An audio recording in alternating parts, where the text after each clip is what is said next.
Vous écoutez Boostez-vous, le podcast dédié au coaching mindset au féminin. Bienvenue sur l'épisode 17 du podcast, la responsabilité émotionnelle. Ravie de vous retrouver ou de vous accueillir si c'est la première fois que vous entendez ce podcast. Je m'appelle Camille, je suis entrepreneur, je suis coach mindset certifié et je suis maman de 2 enfants. Ma mission en tant que coach, c'est d'aider les femmes à reprendre le pouvoir sur leur vie, à reprendre le contrôle sur leur vie. Mon objectif, c'est que chaque femme, chacune à notre échelle, on puisse se construire une vie qui nous ressemble, une vie dans laquelle on se sent bien, loin des « il faut », des « je dois », des « je devrais », pour me conformer à ce que les autres attendent de moi ou ce que moi-même j'attends de moi. Je suis persuadée que chacune, on mérite de pouvoir vivre une vie qu'on adore. Et pour ça, ma conviction, c'est que l'investissement le plus important qu'on doit faire pour y arriver, c'est notre développement personnel, c'est notre mindset.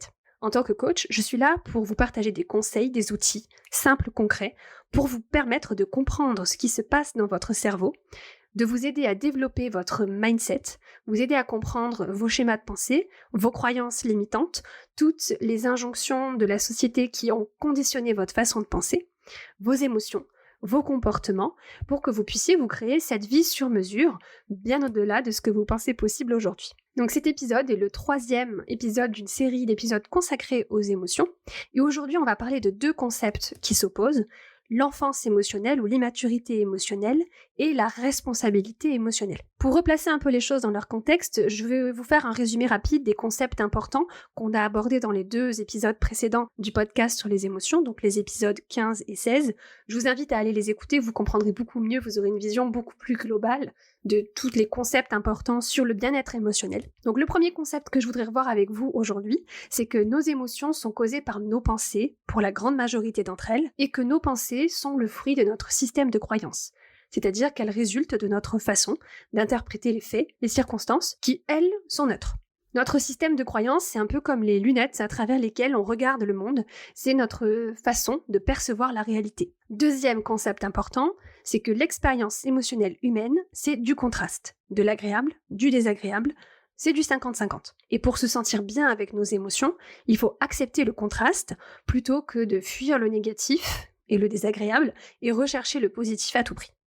L'immaturité émotionnelle ou l'enfance émotionnelle, c'est quand un adulte n'a pas évolué au-delà de l'enfance en termes de management et de gestion de ses émotions. C'est par exemple quand les adultes vont réagir à leurs émotions, vont avoir des comportements en fonction de leurs émotions, ou au contraire vont éviter leurs émotions au lieu d'en prendre la pleine responsabilité et de choisir des pensées qui pourraient créer des émotions plus appropriées ou plus utiles en fonction de la situation dans laquelle ils sont. En gros, l'immaturité émotionnelle, c'est quand on ne prend pas la responsabilité de ce que l'on ressent. La majorité des adultes se comportent comme des enfants en termes d'émotions. C'est pas quelque chose d'intentionnel, puisque la majorité des adultes, nos parents, nos grands-parents, fonctionnent comme des enfants et perpétuent ce cycle. Comme ça qu'on nous a appris à gérer nos émotions. On nous a pas forcément appris qu'il y avait une autre façon de faire. Et moi, ma plus grande récompense en tant que coach, c'est justement quand je vois une de mes clientes grandir et devenir une adulte émotionnellement, c'est-à-dire reprendre la responsabilité de ses émotions, de sa vie émotionnelle, et d'être totalement aux commandes de sa vie émotionnelle.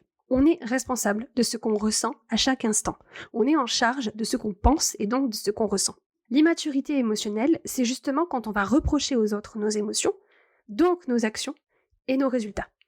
C'est un problème ultra courant parce qu'en fait la responsabilité émotionnelle c'est pas quelque chose qu'on nous a appris, c'est pas quelque chose qu'on nous a appris à l'école par exemple, et quand on devient des adultes, nos cerveaux sont suffisamment développés, suffisamment matures pour nous permettre de comprendre nos pensées, on est capable de réfléchir sur nos pensées et donc de décider quoi penser et quoi ressentir dans toutes les situations, peu importe ce que les autres autour de nous font ou disent.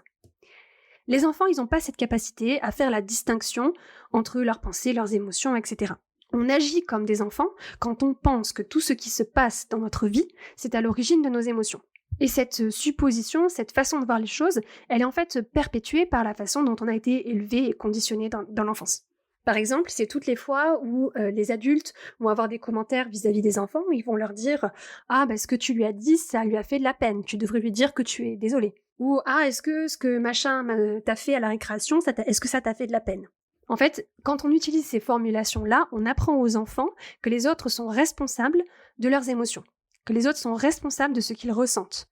Et ça devient si enraciné, si ancré en nous qu'on ne le questionne plus et on ne reconnaît plus à quel point c'est déresponsabilisant et donc à quel point ça nous fait perdre le contrôle sur notre propre vie. Et donc quand on fonctionne comme des enfants avec cette immaturité émotionnelle, ça nous affaiblit et ça nous enferme dans un espace de reproche et d'accusation. Parce qu'on va accuser le gouvernement, l'économie, notre patron, nos clients, les gens, notre mari, notre passé.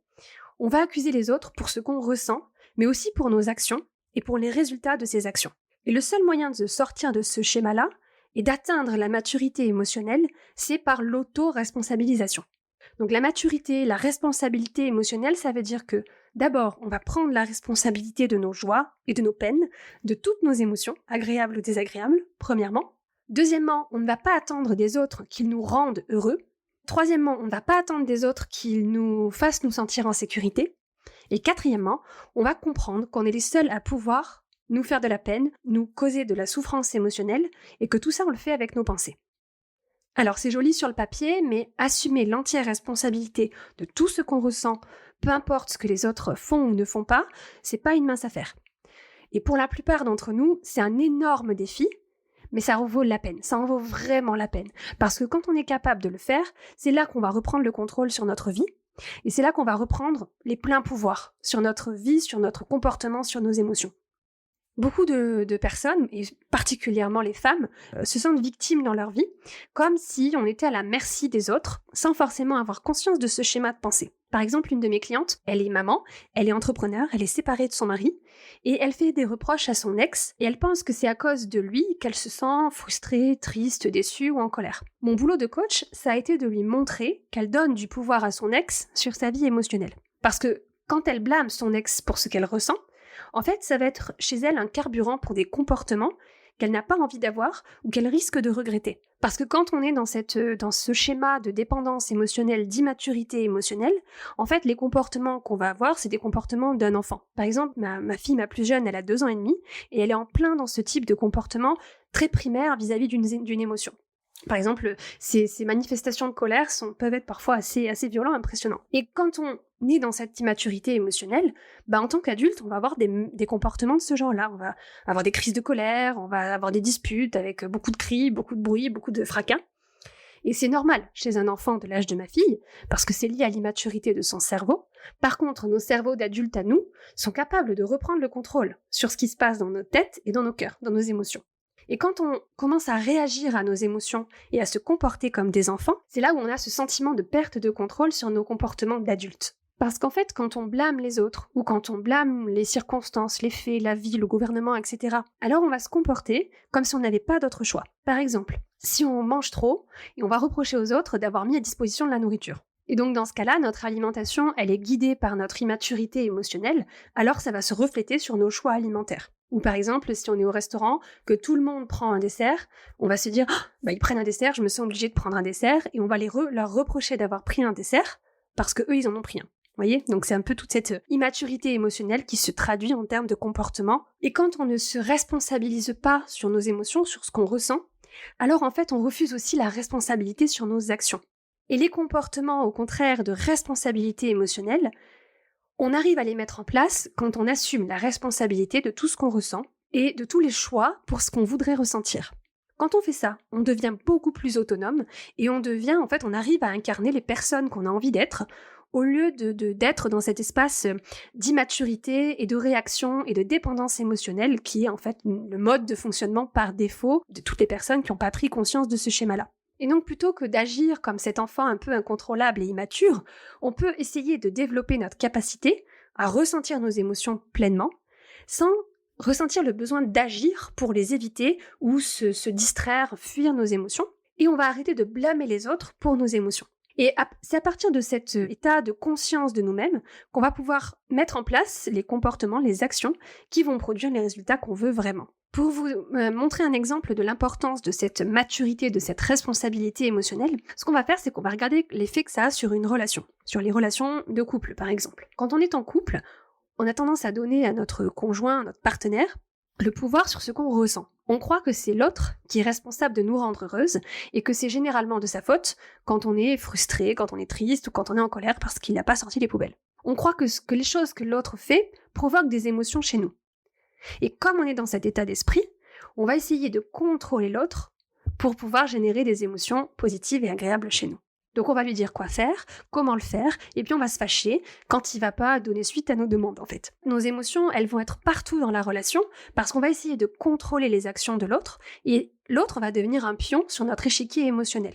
C'est-à-dire que nos émotions vont être conditionnées par ses comportements. Quand on est dans cette situation-là, on est dans une situation de perte de pouvoir très importante. Et c'est ultra frustrant parce que même si on essaie, même si on y met toute notre énergie, on peut pas contrôler notre conjoint, notre partenaire tout le temps. Et en plus, en général, les adultes, ils aiment pas trop quand on essaie de les contrôler. Alors, parfois, justement, quand on est dans une situation de couple comme celle-ci, on peut se dire, on va être plus ouvert sur la façon de répondre aux besoins l'un de l'autre. Mais en fait, quand on se concentre sur les besoins de quelqu'un d'autre, au lieu de se concentrer sur nos propres besoins, c'est justement ça, c'est justement cet obstacle-là qui fait qu'on est coincé dans l'enfance émotionnelle, dans l'immaturité émotionnelle. Quand on est dans une relation, si on dit à notre partenaire « Tiens, voilà, ça c'est la liste de mes besoins et tu dois les satisfaire », en fait, on devient un enfant à charge qui a besoin de quelqu'un d'autre pour se sentir bien, pour être heureux. Si notre partenaire nous dit à son tour qu'il a besoin qu'on fasse ça, ça, ça et ça pour le rendre heureux, en fait, ce qui se passe, c'est que les deux partenaires, les deux personnes dans le couple, ont mis leur bonheur dans les mains l'un de l'autre. Et honnêtement, les mains de quelqu'un d'autre, c'est pas un bon endroit pour placer son bonheur. Parce que la plupart des gens ont déjà du mal à se rendre heureux eux-mêmes. Alors, rajouter en plus de ça le bonheur de quelqu'un d'autre, c'est une sacrée responsabilité en fait. Passer tout son temps et toute son énergie à essayer de faire en sorte que les autres soient heureux, c'est épuisant. Et déjà, on a du mal à gérer notre propre vie émotionnelle, alors essayer d'aller gérer la vie émotionnelle des autres, c'est peine perdue. Déléguer la responsabilité sur notre état émotionnel envers quelqu'un d'autre, envers quelqu'un qu'on aime, en fait, ça a un impact sur la relation de manière très profonde et souvent très douloureuse. L'alternative, c'est que, en fait, les meilleures relations, c'est quand deux personnes acceptent de combler d'abord leurs propres besoins chacun dans leur coin, puis de se réunir pour juste profiter de leur temps ensemble et que ce soit juste du plus. Et quand on est dans un état de responsabilité émotionnelle, on est conscient qu'on est responsable de notre propre bonheur, mais aussi de nos propres difficultés émotionnelles. On est responsable de nos émotions, on est responsable de nos pensées, mais aussi de nos actions. Une des objections que j'entends souvent sur ce concept-là, c'est les personnes me disent « Oui, mais alors si je suis le seul responsable de ce que je ressens, et si les autres sont responsables de leurs propres émotions et de leurs propres ressentis, alors ça veut dire que je peux faire ce que je veux et j'ai plus de responsabilité sur la façon dont je traite les autres, puisque c'est eux qui sont responsables de leurs émotions. Donc je peux faire ce que je veux, je peux dire, faire, avoir tous les comportements que je veux, je suis pas responsable des émotions des autres. » En fait, généralement, c'est l'inverse qui se produit. Parce que quand on agit à partir de notre propre responsabilité émotionnelle, en général, on n'agit pas dans l'intention de blesser les gens. Parce qu'on n'essaie plus de les contrôler. On n'essaie plus de contrôler les autres, on n'essaie plus de les forcer à se comporter d'une certaine façon pour que nous, on puisse se sentir bien. Parce que, en général, quand on a une dispute avec quelqu'un, quand on dit quelque chose de méchant à quelqu'un ou qu'on se met très en colère contre quelqu'un, c'est parce qu'en fait, on essaye de le contrôler. Et ça ne fonctionne pas, et ça va provoquer des tensions, de l'inconfort, des douleurs dans la relation. Quand on essaye la responsabilité émotionnelle, non seulement on est responsable de nos émotions, mais ça veut dire qu'on permet aux autres de se comporter comme ils le veulent, et nous on se comporte comme on veut, et on est chacun responsable de nos actions et de nos émotions.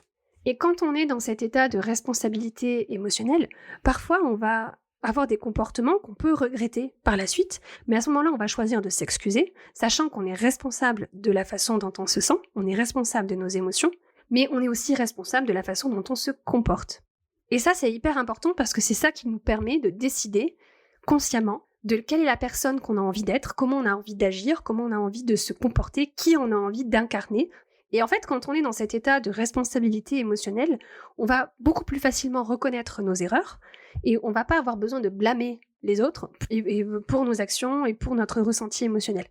Pour terminer sur cet épisode, quand on commence à comprendre ce concept, parfois, ce qui se passe, c'est qu'on va avoir tendance à se critiquer, à se juger assez sévèrement pour toute pensée, pour toute émotion ou pour toute action qu'on n'apprécie pas par rapport à nous-mêmes. Au lieu de blâmer les autres sur la façon dont on se sent, on va avoir tendance à se rejeter la faute sur nous-mêmes, en se disant « Oh là là, mais en fait, depuis tout ce temps, j'ai été comme ceci, comme cela, je me mets en colère contre mon mari parce que je pense qu'il doit répondre à mon besoin de sécurité, etc. Mais en fait, non, oh là là, mon Dieu, je suis une personne horrible. » Si vous avez ce genre de pensée, Stop. C'est pas du tout l'objectif de ce processus. Et si vous vous voyez en train de vous juger, arrêtez tout de suite. Au contraire, essayez de faire place à la curiosité. L'idée ici, c'est de vous aider à remarquer, de vous aider à prendre conscience que, en fait, si je me sens de cette façon, si je ressens cette émotion, ou si j'agis de cette façon, c'est à cause de la pensée que j'ai. Faites preuve de curiosité et traitez-vous dans tout ce processus avec beaucoup de bienveillance, beaucoup de compassion. Parce que comme je vous l'ai dit, c'est un apprentissage, ça va prendre du temps avant que ça devienne un automatisme. Pour terminer cet épisode, j'ai envie de vous proposer un petit exercice. Essayez de réfléchir à toutes les fois où vous placez la responsabilité de vos émotions chez les autres.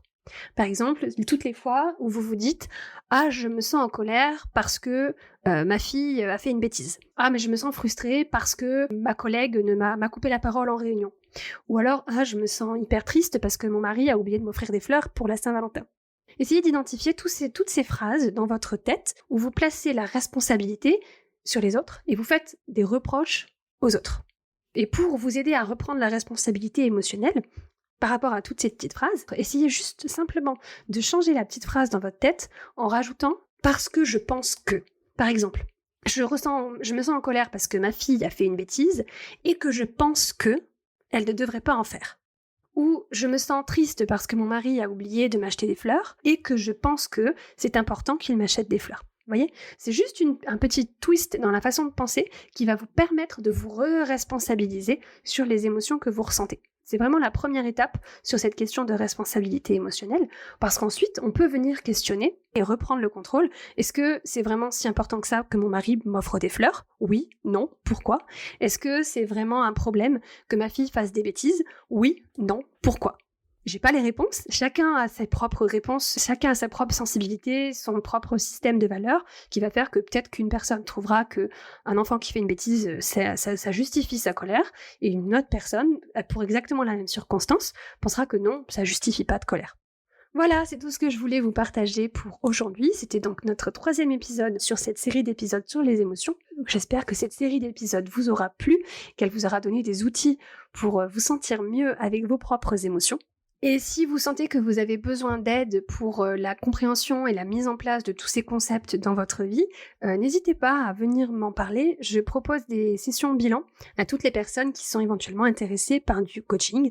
Ce sont des sessions bilan gratuites qui durent 1 heure et pendant lesquelles on fait vraiment le bilan de là où vous en êtes aujourd'hui, de où vous aimeriez aller, quelle est la vision que vous avez de votre vie idéale, et puis je vous donne des pistes pour passer de l'un à l'autre, que ce soit des pistes en termes d'émotion, que ce soit des pistes en termes de pensée, de blocage au niveau du mindset.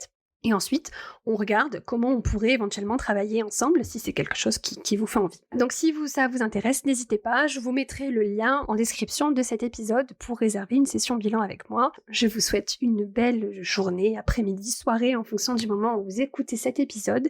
Et puis je vous dis à la semaine prochaine pour un nouvel épisode. Bisous! C'est la fin de cet épisode. Si vous entendez ce message, c'est que vous êtes resté jusqu'au bout et pour ça, je vous remercie du fond du cœur. Si cet épisode vous a plu, plusieurs options pour soutenir le podcast. Vous pouvez laisser un avis 5 étoiles sur Apple Podcast ou sur Spotify. Vous pouvez partager cet épisode, le podcast, autour de vous à toutes les personnes à qui il pourrait être utile. Vous pouvez aussi vous abonner au podcast sur la plateforme d'écoute de votre choix et vous serez notifié des nouveaux épisodes chaque semaine.